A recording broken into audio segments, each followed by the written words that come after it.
मला असं वाटतं की चुकीचं प्रमाणपत्र देणाऱ्यावर कठोर कारवाई आपण करणार आहोत का?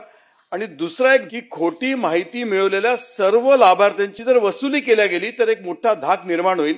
लाभांची वसुली सरकार करणार आहे का? माननीय सभापती महोदय, साधारणपणे असे सर्टिफिकेट घेताना ही जी काही माहिती दिली जाते ती जणू आपण हिंदू, सिख किंवा बौद्ध आहोत आणि आपण त्या कास्टला बिलॉंग करतो अशा पद्धतीने दिली जाते. आणि याच्यामध्ये व्हॅलिडिटी देताना नॉर्मली काय पाहिलं जातं तर ब्लड लाईन मध्ये अन्य कोणाला सर्टिफिकेट आहे का हे पाहिलं जातं.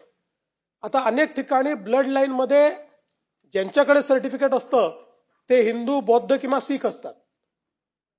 आणि यांनी जसं आपण ज्याला क्रिप्टो ख्रिश्चन या ठिकाणी म्हटलेलं आहे अशा प्रकारे यांनी तो गुप्तपणे धर्म स्वीकारलेला असतो आणि त्या धर्माचं आचरण ते करत असतात.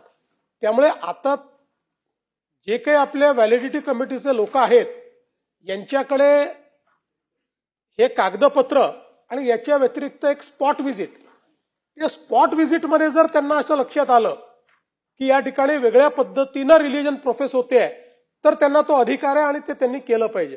पण याच्या व्यतिरिक्त कंप्लेंट येतपर्यंत त्यांच्याकडे काही दुसरा रिकोर्स नाहीये भारतीय साहेब की ज्यातनं ते अशा प्रकारे हे खोटं सर्टिफिकेट देण्यापासून थांबवू शकतील. पण आपण जो दुसरा मुद्दा मांडलेला आहे नक्कीच त्याला मी असं म्हणेन की अशा प्रकारे ज्यांनी चुकीच्या पद्धतीनं सर्टिफिकेट्स घेऊन काही लाभ घेतले असतील त्यांच्याकडनं वसुली करण्यात यावी, तर मी त्याला सजेशन फॉर ऍक्शन एवढं म्हणेन.